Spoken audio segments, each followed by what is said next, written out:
Good. Hi, Karen. Hello, Chair. Good. Oh my God, what a setup. I'm a little intimidated. Good afternoon, sir. Mr. President. Okay. Before we left kasi for Switzerland, there were many requests for interviews, which we weren't able to accommodate simply because we were so busy preparing for Switzerland. So I thought we'd have one once we got back. So here we are. So there's a lot to talk about. So I think you can open the floor. Okay. Well, good afternoon, Mr. President, and welcome to our friends in broadcast and with our broadcast media. So today, the President will be entertaining two questions. Let's get started. We have Ms. Karen Davila of ABS-CBN News. Good afternoon, Mr. President. I'm Karen, and thank you so much for doing this. Sure. So I'll be asking you two questions, but you have to forgive me that the first question will have a lot of context in it for agriculture. Sure. Losses are driving farmers to desperation. Yeah. Some farmers already taking their own lives. In Davos, you said you would only step down as Agri-Secretary if you've ticked off items in your bucket list. My question is, what is in that list? And what will you specifically do to implement for farmers to feel a change in their lives today, in the short and medium term? As a matter of fact, I'm glad you brought that up because it's we always have been talking about production, non-importation, etc. And we have to always remind ourselves that, you know, what we are really talking about is the livelihood of the farmers as well. Not only the supply of food, but of the pricing of food, but also the livelihood of farmers and the future of farmers. I mean, I think it's a much quoted statistic that in the Philippines, the average farmer is 57, 58 years old, and the young people are not that interested to enter into farming. So there are all of these multifaceted problems that we face in terms of agriculture. So again, in the short term, the increasing prices of food products is alarming, and that's why we now have to, whatever we do, we must import. I think my sentiments about importation are clear, but it is an emergency situation that has been brought about by neglect of the agricultural sector for many, many years. And therefore, our production is well below our demand. Therefore, we must import. So, because of the chaos that we saw within question when it came to sugar, when it came to the onions, we did not know how much of the commodity was actually in the country. We're starting to get a handle on it now, and so we are going to put in terms of sugar. I mentioned specifically before that we will from now on maintain a 2-month buffer stock.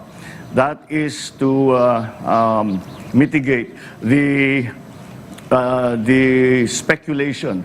Alam mo, normal yan sa negosyante. Pag alam nila magkaka-shortage, they will keep it hanggang tumaas yung presyo. Maybe you can call that hoarding, but it's a business practice, and that's what we hope to avoid. In terms of onions naman, ganun pa rin ang sitwasyon. We are not producing as much as we consume, and therefore we still have to import. But the schedule of importation, both of sugar and onion, all of the other commodities, the schedule is very, very important. It's not just a question of one lump importation at the beginning of the year. It has to come in at the proper time. So you're not competing with local farmers. So that's a very simple first step. Pag maayos na yan, that is one box that I will say I've been able to tick. Now but we come back to the problem of production. So that, again, we still have to put into place. Once I know that the value chain has already been put together, never mind that it is functioning yet, but we already know what needs to be done in each part of that value chain, and we have the means and we have a plan. Then we will have a secretary who will then take my place and will implement that plan. Basta alam natin yung nakakaintindi doon sa ating ginagawa. So those are the essential elements that I'm talking about. There's some reorganization that needs to be done in the Department of Agriculture. for the simple reason that we are doing different things from what we were doing before. And so you have to restructure the bureaucracy in like fashion. I wanted to ask, you said you have a bucket list that needs to be ticked off. Would you share some? I mean, well, that's it. That's it. That's basically it. I mean, you know, within that subject matter, hindi lang yan. I mean, if you go into detail, there are still very many things that we need to do. In terms of production, we have to help the farmers. We have to we are trying to adopt new techniques for farming that we will be able to use new technology, new varieties, start with the R&D, all that you know, and especially in the area of agriculture, the overarching issue is climate change. We're having a very tough time scheduling these things because the weather keeps changing. And that one of the reasons I've also made contact with several other countries and my counterparts in several countries is that we are trying to develop what we refer to as non-traditional suppliers. And because of the price of fertilizer, the lack of export of wheat, rice, of course, is another thing that we import. Corn, we were going to have to import. But with the shocks that have hit the global economy and with the supply chain problems that we see everywhere, then that is something that we have to work around. And the way to do it is to have many sources of supply so that whatever happens, we have somewhere to go. Hopefully down the road, in a few years, we no longer have to worry about non-traditional supply because we will be able to produce enough for ourselves. Mr. President, about the Maharlika Wealth Fund, Congressman engineered fund. And I wanted to ask you, he described it as the securitization of 44 billion pesos, and it will be listed in the stock market. You have lawmakers, opposition lawmakers, who say that under the law, 50% of the income of GOCCs have to be remitted to the National Treasury, and you use it for the budget. So, along with that, how could you ensure that the fund won't be used for money laundering, given you will be accepting private funding? Let's do two in one there. Yes. We'll do the first one first. First of all, the idea of using the GOCCs to put value into the Maharlika Fund was broached in Davos, and it was brought up. I don't know why it's made its news here immediately to the Philippines, and people are very concerned about it. I watched your interview with Congressman Edsel Legman this morning, and I have heard the comments that Congressman Joey Salceda has made, and his concerns that he had aired. I agree with that. You cannot use funds of the GOCC. Pera ng gobyerno, what will the government spend? It was a proposal. It's not something that we have adopted. The GOCCs, there are several problems because I remember we had a little meeting, lasted about 15 minutes, and that was proposed. But after the meeting, I pulled Secretary Ben Jokno aside, and we said, what do you think? Sabi niya, hindi yata pwede. And I said, it's too disruptive. Think, every single GOCC has its own charter. How will you will then revise all of those charters to align with the Maharlika Fund? And that's not the purpose of the GOCC, number one. Number two, this is a lot of income that goes to the national government that will suddenly disappear. So that will be it will not disappear. It will go into the Maharlika Fund and cannot be used for the budget of the national government. And we have many things that we would like to appropriate in the coming years, and we will need those funds. So I don't think that's a viable proposition, at least not for us. I've seen, I know that there are other sovereign wealth funds that did it that way. But it's parang hindi bagay sa atin yun.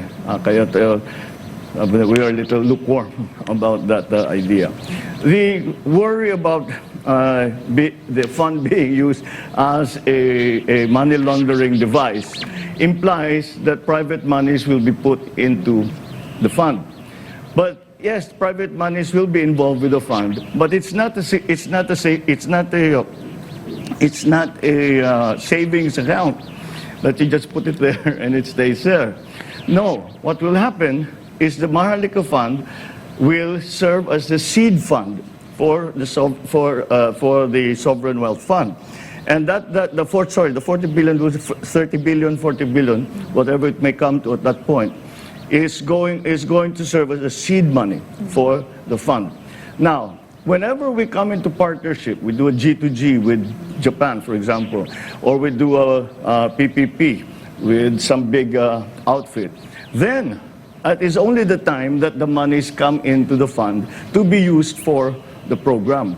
Hindi yun basta o sige, bigyan niyo ako ng ilang bilyon dolyar, tapos lalagay lang yan, akong bahala na dyan. It's not like that at all. And in fact, even on our end, we will only deploy funds when there is a very specific project to be paid for. So money laundering just won't come into it. Okay, thank you very much, Ms. Karen Davila of ABS-CBN. Next, we have Ms. Cheryl Cosm of TV5. Simple enough. Mahina. Mahina. Okay. Very good. Good afternoon, Mr. President. I'm Cheryl Cosm representing TV5. And sama ko na rin po yung 1PH and 1 News. So ibig sabihin ba nun 6 questions pwede? I'm just... Galing negotiator. Okay, my first question concerns the positions in your administration. First, just a little over a month ago, you granted former PMS Chief Naida Angping's leave after she asked for personal time for herself and her family. What made you appoint her as ambassador to France, considering she never held any diplomatic post before this? And who will replace her? Well, I need to use this? Very Sir, okay, okay. well, the situation with then Secretary Naida Angpin was that it was a personal decision on her part. She had some personal issues that she had to work through, and she said, I cannot do my work while I'm having to go through this, and that's why I need to go and think about it. And she came back and she said, maybe I can just find something that will not that I will be able to handle. And I said, what do you think? And she said, if you could appoint me to a diplomatic position. She has not held formally a diplomatic position, but she has been working with the Foreign Service for years and years and years. Tao yan ng Uncle Kokoy ko.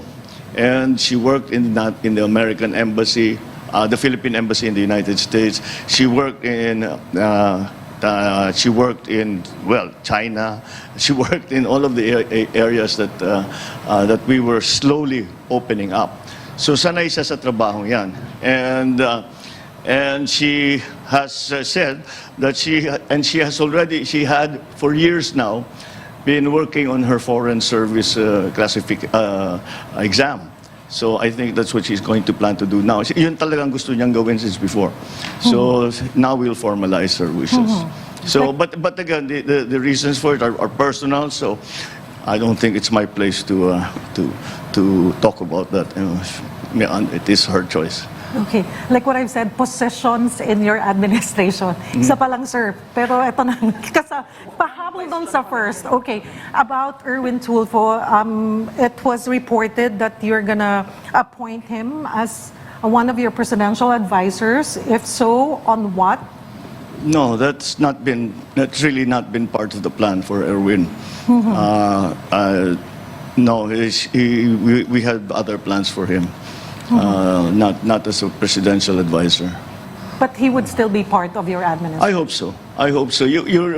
Because whatever we say, difficulties that he faced with the Committee on Appointments and the CA, the time that he was running the DSWD, he did a very good job. So we can't lose that kind of asset. So we'll find something that he can do, so we can take advantage of his good instincts when it comes to social service. Mr. President, still another position in your administration. May mga comments po ang mga senador na mag-appoint na po kayo ng secretary po sa DA and other groups para daw po mas matutukan ang ahensya. Your comment on that? For me, there really are things that I can do that if there was a secretary and he or she did it, hindi magagawa pero matagal, madaming diskusyon, and they'll have to come up. Well, the president, they cannot say no to. And pag hindi nila ginawa yung utos ko, pwede kong sitahin. Yung secretary, alam mo na, you know, it can still be may pakiusap pa. And so that's what I bring to the position, is that when I make a decision, I say, this is what we need to do, this is the plan, every one of you follow this plan, you do this, you do that, magtatasking tayo, kailangan mo sunod yun. And if not, then I can chastise them, I can move them aside, push them into other positions, etc., etc., etc. But generally speaking, if the president asks you to do something, they'll do it. If somebody else will do it, they may do it, they probably do it, but they may not. So we want to take that wiggle room out of that system. And this is my second question, Mr. President.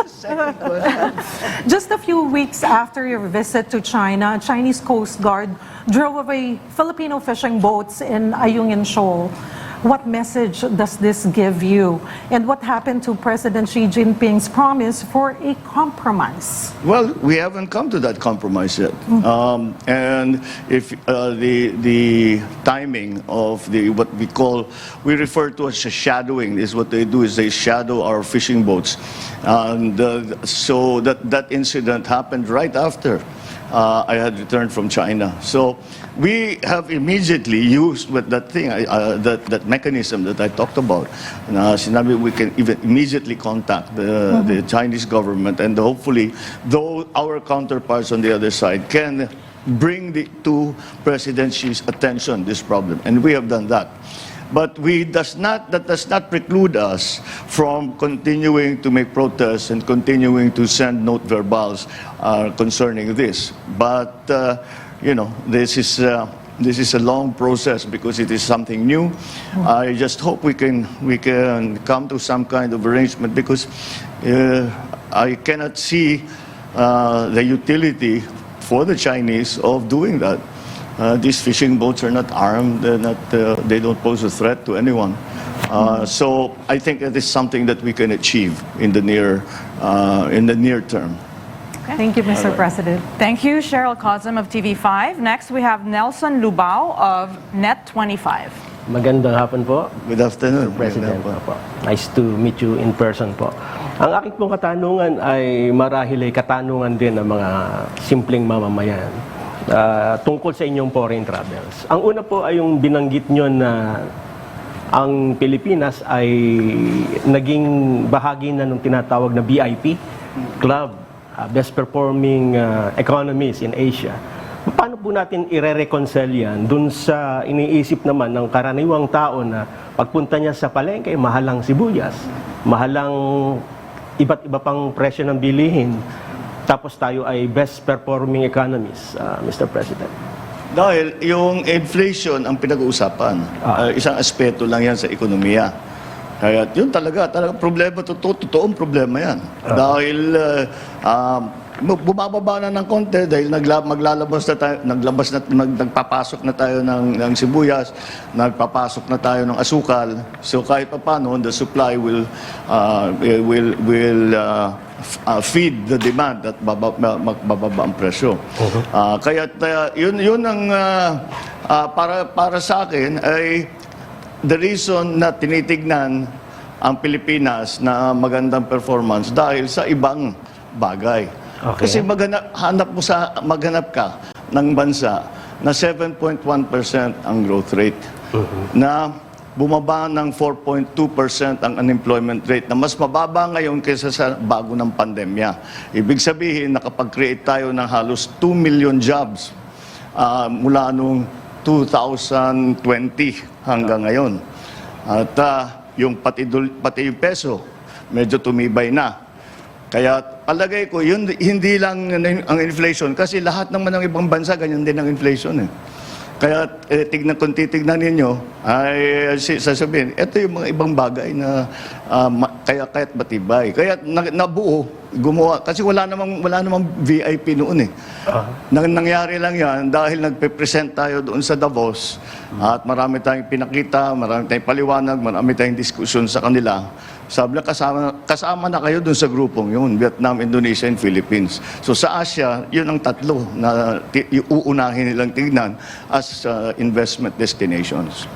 Pero ito pong performance natin sa ekonomiya ay siguro in the following months or days mararamdaman din ng karaniwang mamamayan. Oh, siyempre, hindi naman kasi basta magpasok ako ng ilang tonelada ng sibuyas, bukas bababa na yung presyo. It has to go, dadaan pa sa sistema yan. It takes a little while.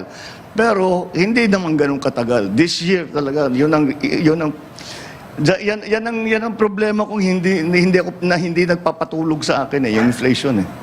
That's what I lose sleep every night over, is how to bring down inflation. So I'm determined to make sure that the inflation starts to come down in the first quarter and mag-normalize na pagkatapos nun.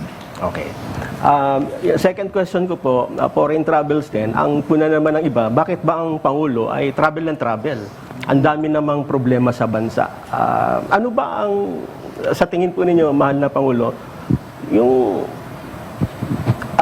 travel ninyo na talagang merong immediate effect sa mga Pilipino?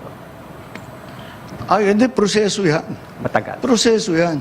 Hindi yan yung pupunta ka tapos kakausapin mo yung korporasyon, nagustuhan ka, ito malaking pera, sige sa'yo na. Hindi ganoon.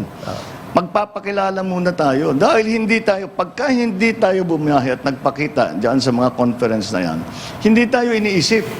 Wala sa isip nila ang Pilipinas. Siniisip lang nila, dito tayo sa Vietnam, dyan tayo sa Indonesia, o doon tayo sa China, doon tayo kung saan-saan. Hindi Pilipinas ang iniisip.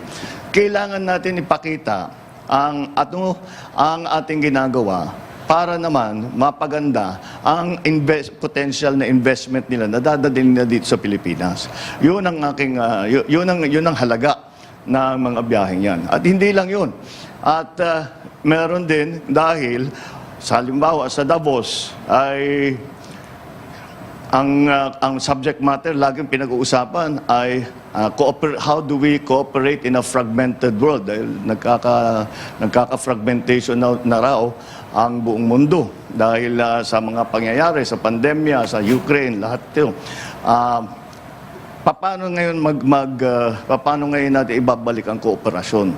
Dahil naman, sang-ayon naman lahat sa pag-iisip na ang kooperasyon na sa bawat bansa ay mahalaga at hindi kakayanin ng kahit sinong gaano kayaman na bansa na nag-iisa. Kailangan may mga partner yan, kailangan may kaalyado yan. Kaya yun naman ay pagpunta natin sa mga ganyang conference ay masasabi natin the Philippines can play this part in fostering or in encouraging that cooperation. May lugar tayo. We are participating in the event, in the issues and the discussion and in our efforts in the community of nations. Kasi kailangan kasama tayo diyan. Pangatlo, I'm the new kid on the block. Nobody knows who I am. Kailangan ko magpakilala. Kasi pag sabi, bago ito. Sino ba to? May alam ba ito? Tama ba yung ginagawa? Ano bang klaseng tao yan? Yun ang that's important also, na magkaroon ng personal. Halimbawa, personal sa mga leader. Na kaya ko ngayon, hindi ko kaya gawin yun. Dati, ngayon kaya kong buhatin ng telepono, tumawag dyan sa lahat, tatanggapin naman ang tawag ko. At meron na kami mapapag-usapan. And that's very, very important. Kasi yun na nga, like in President Xi's case, siguro, never pa tayo nagkaroon ng contact at that level. Ngayon, dito nga sa mga ASEAN, sa mga APEC, nakilala ko na silang lahat. Kahit papano, meron ka ng koneksyon doon sa mga taong yan. So that's important. That's very important, lalo na. Ito nga, yung kagaya na sinasabi sa Davos, in this fragmented world. Salamat po. Thank you. Thank you so much, Nelson Lubao of Net25.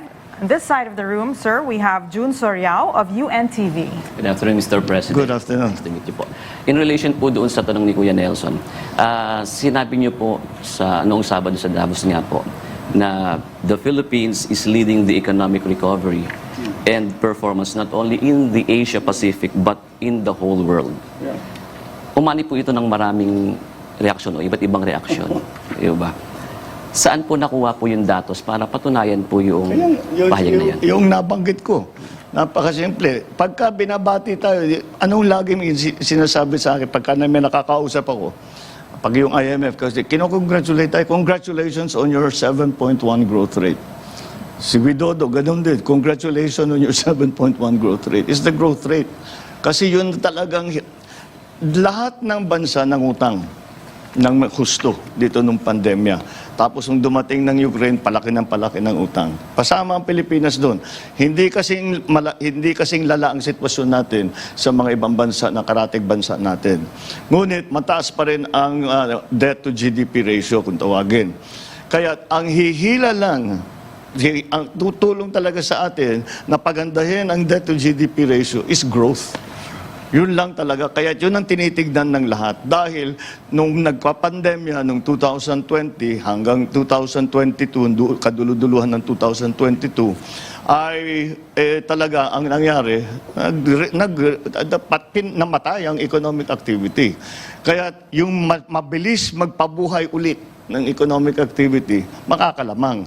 Tayo, mabilis ang growth rate natin. Kaya't nakikita, sinasabi na ito talaga, kaya nga nagkaroon nga ng VIP. Nasama tayo dun. Kung hindi ako napunta sa Davos, BI lang yan. Ngayon, VIP na. Second question, in relation pa rin po dun sa tanong ni Kuya Nelson, kakambal na po ng pangangako ng investment ng iba't ibang pagsapagpunta ng mga dati ng presidente, nakarang presidente ng bansa, yung pangako nga po ng investment. Ano po? Yung iba po, pangako lang. Yung iba talagang hindi talaga natupad po. Katulad na lamang po ng investment na ipinako ng China noong nakarang administrasyon. Sa inyo po, paano niyo po masasabi na matagumpay yung mga ipinangako sa inyo ng iba't ibang mga leader ng bansa pagpatungkol po sa investment? Nasa sa atin yun. Nasa sa atin yun. Kaya yung mga biyahe, nabanggit mo na rin, yung mga biyahe, medyo babawasan na namin for the rest of the year.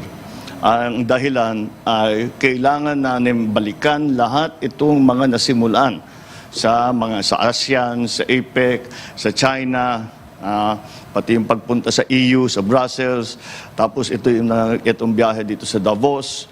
Ay kailangan namin i-detalye yung aming pinag-usapan. Sino ba dito, tungkol dito, sino bang kinausap natin? Ano bang naging usapan natin? Dito sa lahat ng project na sinasabi, ano ba i-prioritize natin diyan? Kailangan na namin gawin yun. Hindi pa namin nagagawa dahil busy kami nga ng biyahe. Pero at least meron kaming naiuwi. Ngayon, kailangan na natin i-consolidate, kailangan na natin i-follow up, kukulitin na natin yung mga kausap natin, yung pinag-usapan natin, ituloy na natin ang usapan. Nasa sa atin talaga yun. Kung pababayaan natin yan, marami na tayong nakita. Nagpumirma ng katakot-takot ng MOU, wala naman nangyari. Kaya yung MOU para sa akin, maganda yan, okay yan, pero simula pa lang yan. Hindi pa yan project. Simula pa lang yan. Simula pa ng usapan para magkaroon ng project. Kaya marami pang gagawin. Kaya yung sinasabi ko kanina, proseso ito.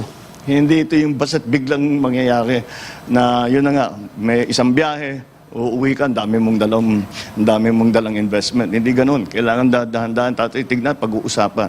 And it's also, to put, etong mga biyaheng ganito ay kung pagmamasdan ninyo yung mga meeting namin, yung tawag namin round table meeting sa mga negosyante, magkikwento kami, sasabihin ng Pilipinas, ganitong ginagawa namin, binago namin yun, meron kaming create law, maganda na mag-PPP, etc., etc. Okay. Lahat yan ay pinag-uusapan. Pero ang ending lagi, sa palagay ninyo, ano pang kailangan namin gawin para mag-invest kayo dun sa amin? So it's interactive. Hindi lang kami nagsasalita doon, nagle-lecture doon. Nakikinig din kami sa kanila. Doon sa inyo, ano na bang nangyayari? May potential ba dyan? O ano mangyayari dyan? Huwag kayong titingin dyan, dito, meron, ano. Ganun ang interaction doon. Para mabigyan din tayo ng bagong kaalaman tungkol sa takbo ng ekonomiya. Halimbawa, kausap mo, yung katabi ko sa Davos, was the Bayanihan, the head of the Bank of America. Tinatanong ko, anong outlook ng Bank of America sa mundo? Ano yung tingin ninyo? Anong areas ang magiging masigla? Ano yung medyo maiiwanan? So, marami kang natutunan. Anong plano ng Bank of America? Saan kayo mag-i-invest? That's the only way. Kung hindi, at nangyari yun, nakausap ko ang head ng WTO, head ng IMF, ang head ng World Bank. Tungkol nga dyan, ina-analyze ko. Ano ba talagang nangyayari din? Ano sa palagay ninyo mangyayari? Saan tayo pwedeng umasa? Saan yung medyo mahina ang pagbago? So it's a whole process, but they learn about us, but we certainly also learn about them. So that's also very important. Thank you very much po. Thank you. Thank you, June Soriao of UNTV. Next, we have Mela Lesmoras of PTV4. Hi, good afternoon, Mr. Good afternoon. President. I'm Mela from PTV4. Sir, follow-up lang po dun sa nabanggit nyo na, yun nga, magbabawas na kayo rin ng biyahe this year. Pero saan-saan po kayo yung mga kumpirmado nyo ng pupuntahan at gaano ito kahalaga para sa ating bansa, yung mga biyaheng ito? The only one na confirmed sa ngayon, APEC, November, sa States. Pero November pa yun. Hindi, kasi ang dapat naman talaga ang Philippine President, kailangan pumunta sa lahat ng APEC. Importante talaga at maraming talagang napapag-usapan. Kahit yung, kuminsan 5 minutes lang, mag-uusap kayo. Pero mula doon, meron na, bigay na kayo ng number, pwede mo nang tawagan, pwede mo na i-follow up. At kung minsan, ang nangyayari dyan, kaya kumpleto ang delegasyon namin. Dahil pinasabi ko, kung ano pang mangyari, kailan handa tayo, nandyan yung sekretary na dapat magtrabaho. Nandyan yung staff niya para gawin na yung papeles, hindi na mag-aantay na pag-uwi ng Pilipinas. Nandyan na lahat, kailangan kompleto. Kasi itong mga biyaheng ito, 2 araw yan eh. 2 araw, mahaba na yung 3 araw. Ang dami mong gagawin doon sa 3 araw na yun, kaya't kailangan kompleto na kompleto ka. And that's why that we have tried to be very ready for that. The APEC, again, is one of those that I really have to, a Philippine president should really attend. Because it is the relationship, essentially, between ASEAN, the Philippines, and the rest of the world. And those are very, very important relationships. So, sa ngayon, yun pa lang na confirm November, APEC. Opo. Sa San Francisco ata.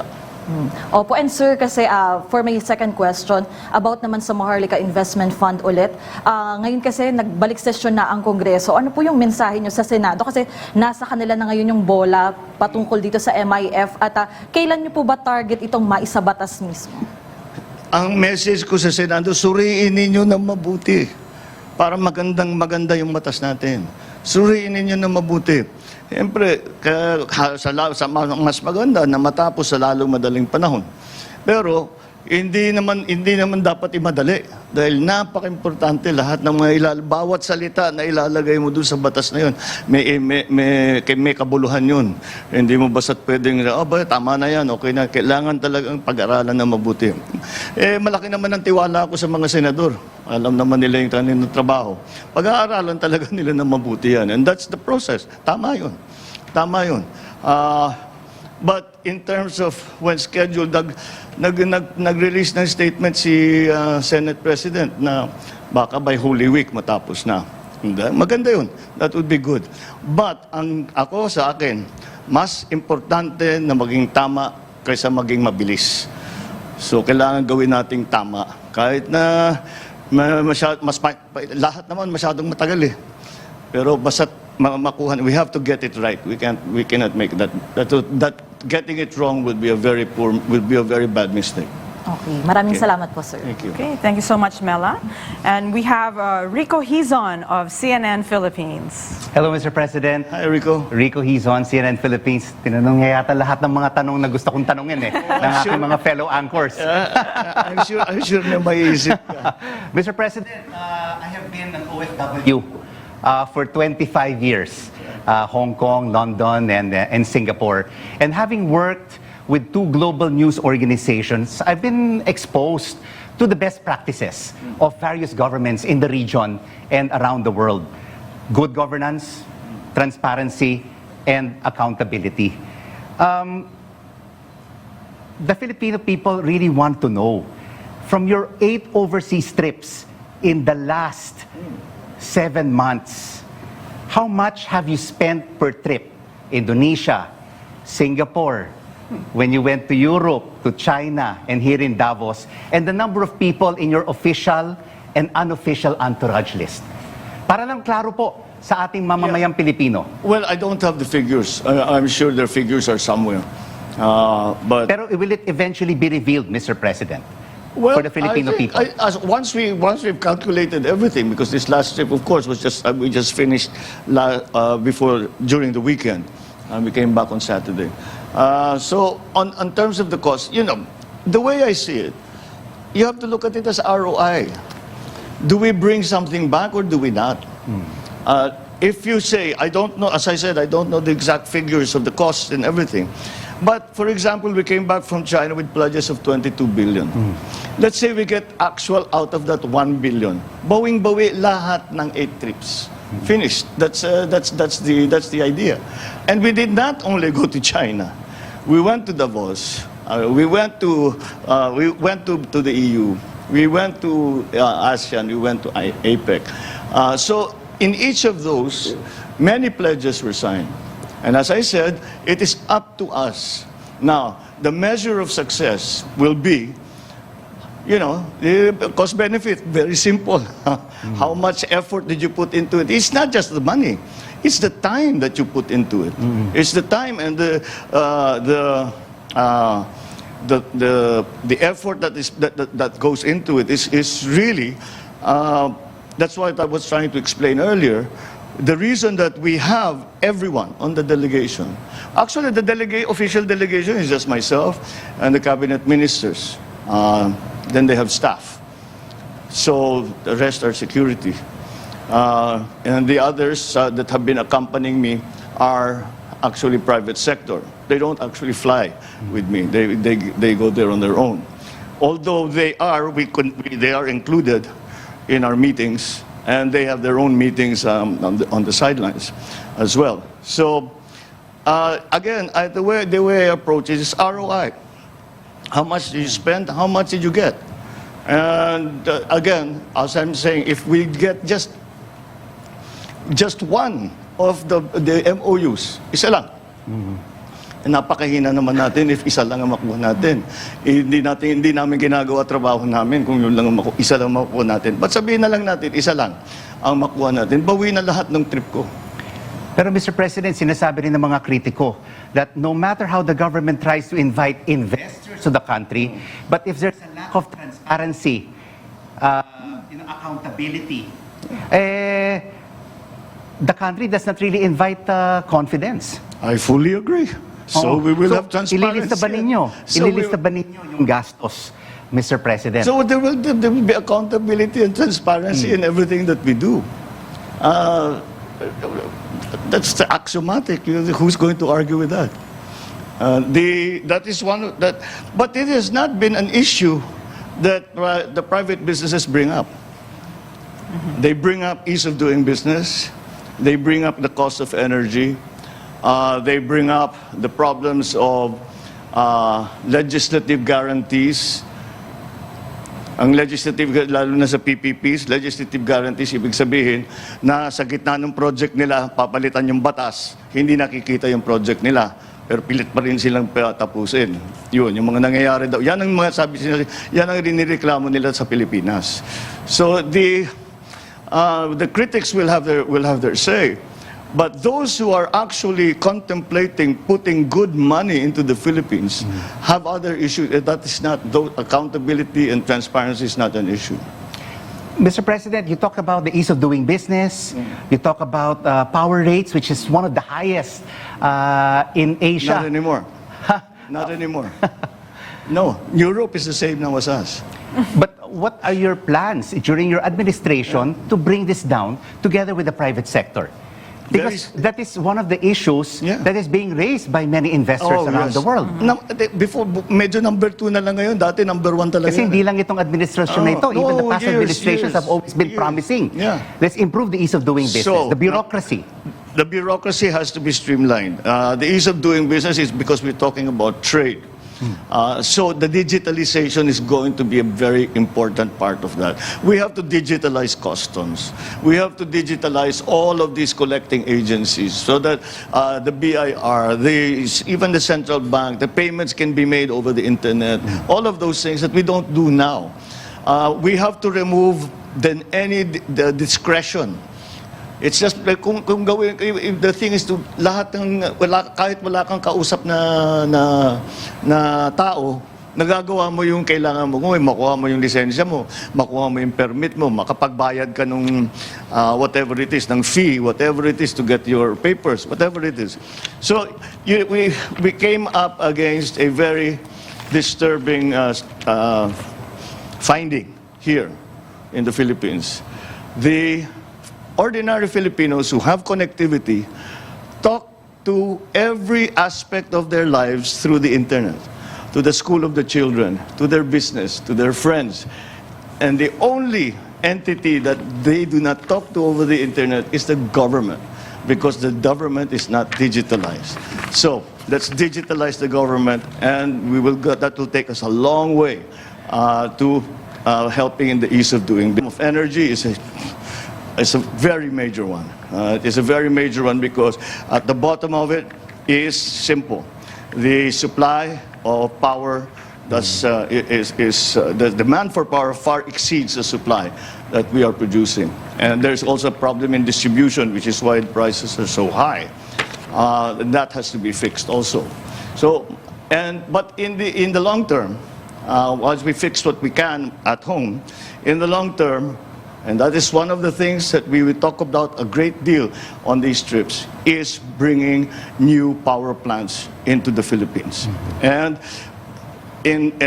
of course, we are stressing on renewables because we're trying to improve the mix of power generation between traditional and renewables. So that is, but that's a long term.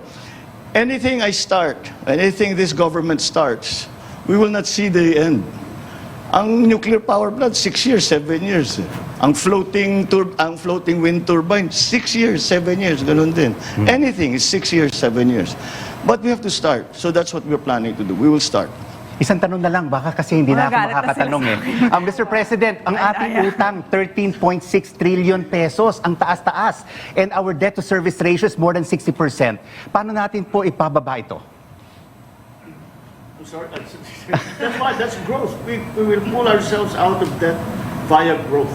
That really is the guiding principle to the economic plan. And through investments and the pledges that you will be focusing on. Well, yes, make them real so that growth continues to pull us out and then provide new jobs. Now we're very proud that we're at 4.2% unemployment rate, which is like, you cannot have a recession if your employment rate's that low. But despite that, we still have to make the jobs more higher quality. We have to make them better. So these green jobs, which is what we're talking about, and even the new technologies that are going to be used for our OFWs, all of these things, the upskilling, the reskilling, that's all we talk about. That's all, because those are the things that we need to do. It's not one simple thing. There is no silver bullet. We have to do very many things to make it right. Because what we are in fact doing is restructuring the entire Philippine economy to adjust to the new world global economy. Thank you, Mr. President. Thanks, Rico. Thank you, Rico, for the many questions. Let's move on to Sas Rogando Sasot of SMNI. Good afternoon, Mr. President. Good afternoon. Sas of SMNI News Channel. My first question is related to privatization. Earlier this month, Department of Transportation Secretary Jaime Bautista revealed that you have plans to privatize the operations of NAIA. And as we all know, privatizing government assets has been a very contentious issue in our country. For example, the predecessor of your father, former President Corazon Aquino, has been lambasted for privatizing a lot of government assets. We have no plans to privatize anything. Okay. There's no plan to privatize anything. We rather we do the opposite. No, when Secretary J.B. Bautista was talking about that, I think maybe he misspoke or he was misinterpreted. But you cannot privatize an airport to begin with. They cannot own the airport. No, a private firm cannot own the airport. At best, kasi nagkakagulo, nagkakaproblema tayo dito sa airport. At again, in New York, meron kaming nakilala, the group that runs Gatwick Airport, they run London Airport, they run several big airports, that we're asking them, what can they do? Can they come in and help us so that we can increase the traffic through the Manila Airport? And they said they could. And so they're coming, they were here last week and to look at the operations of the airport, and especially since we had that problem in New Year's Day and this recent outage with the UPS. So at most, we will have a management contract. Come in and manage the airport. And they say that without changing anything, without changing, without new equipment, without building a new runway, that they can increase the traffic from what is presently, they refer to as 35 movements per hour to up to 45 movements per hour without changing anything. So we want that. And those skills can only be had from this group. And well, no, there are several groups, but they can be had from the private sector group who have huge experience in running ports and running airports. Mr. President, my second question is about foreign policy. You have been very clear and emphatic since the start of your administration that you're going to continue the foreign policy doctrine of your predecessor, the friend to all, enemy to none foreign policy doctrine of non-alignment. My question is related to how further you're going to possibly refine or operationalize this doctrine. Does your administration see any opportunity in, for example, deepening engagement with the non-aligned movement, especially now that superpower rivalry, especially in our zone, might be intensifying sometime in the future? Well, that was very much in response to the Cold War and the slow dismantling of the organs of the Cold War, if that's what you want, if that's how you want to put it, and that is why that non-aligned treaty was created between several nations who said that we no longer subscribe to the notion that we as a country must choose to side with one superpower or another, and that is precisely what we have undertaken. And that is exactly the position that I have taken in terms of foreign policy. Although this came up again in our discussions in the conference, is the question that was asked was very, very actually thought-provoking. Will geopolitics finally kill globalization? Because geopolitics is pulling people apart and all these aggruppations are being pulled apart. And the general conclusion is that the people that countries realize that alliances are important, are in fact, they're more than important, they're necessary. Nonetheless, these alliances do not mean that we are, again, within the sphere of influence of any great power. As a matter of fact, in ASEAN, we all came to the agreement that at the very least, in ASEAN, in the Asia-Pacific region, the future of the region must be decided by those in the region, not by some outside power. And so I think the idea, I do not know of the formal, I do not know of any formal meetings or conferences of the non-aligned nations. They used to have them. They don't have them very much anymore.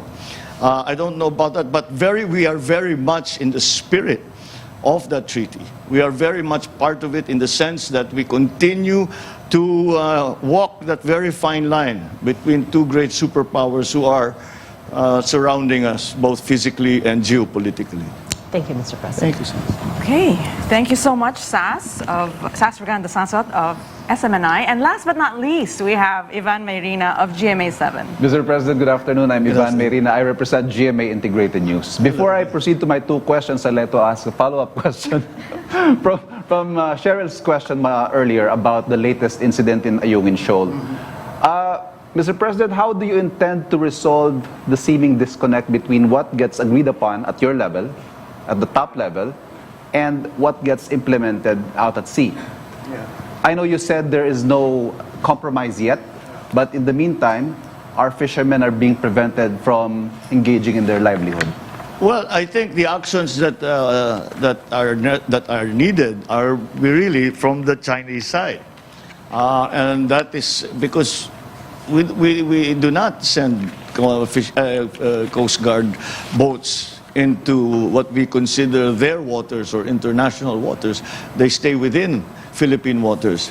And so that hopefully, as I said, the reason that it was important for me, let me clarify what we talked about with President Xi. And it was very simple. I said we have to raise the level of discourse between the Philippines and China. Now, we already have a bilateral group that's working on issues about the South China Sea. Now, my proposal is that we bring that bilateral group to a higher level. It's a sub-ministerial level ngayon. So let's bring it to a ministerial level. And I will ask my foreign secretary to be part of it. I will ask my ambassador to China to be part of it.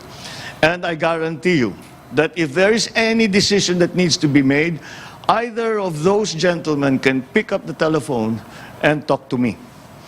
And within 5 minutes, we will have a decision. I hope that China can do the same. And that is what the President Xi was agreeable. And he said, why not? So he assigned his foreign minister to take care of the details. That's what we're working on now. Now, with the power structure in the People's Republic, I think that if the President Xi, puts out an order that we will not do that anymore, we will do something else, then I think it will be. I think the chain of command is fairly solid. Because again, we will be able to report any violations of whatever agreement we come to. Unang tanong ko pala. Kamakailan po naglabas ng video si First Lady Lisa tungkol sa, naglabas siya ng warning sa mga taong gumagamit daw ng kanyang pangalan para ma-appoint. Apparently, it had something to do with appointments at the AFP. At sinabi niya, pag ginawa niyo yan, sasabihin ko sa asawa ko, huwag kayong i-appoint. My question, Mr. President, is how involved is the First Lady in your decisions with regard to appointments and in your governance in general? Zero. She really has no input on that. The First Lady helps me in terms of the organization, because she's actually very, very good at that. Organizing which office, how the workflow goes, where the documents go through. She's a well-trained lawyer, so she's very good at that. And but that's the extent of it. We don't talk policy together. I mean, she'll comment. generally say that, that looks good, that doesn't look good, I don't know why you're doing that, that's fine, that's what a great idea. But that's it. Do you consult her in difficult decisions? Not political. Not political decision. Legal. Oh yeah, legal. I will ask her. I will ask whenever there's a legal question. I'm not a lawyer, so I need an expert opinion. She's right next to me most of the time, so I can turn to her. I am very lucky. Actually, I think I have the best legal representation of any president. I have a former Chief Justice as my executive secretary. I have JPE, who is working as a legal advisor to the president. And between all of these experts and legal luminaries, that's the only time that the discussion may include Lisa. But she doesn't come to the office and sit with us at all. If I have something to ask her, it's usually definitions. Define to me what is the legal definition of this? What is the legal definition of that? When they talk about this, what do they mean? What's the legal concept behind that? That's the kind of question, because she's a teacher. So that's the kind of question I ask her. Last question, sir. Madalas rin pong isama si Congressman Sandro sa inyong mga biyahe at sa inyong mga engagements. The question is the congressman being groomed as the next Marcos president? Sandro? No, he's not being. We're not grooming him for anything. He's grooming himself. He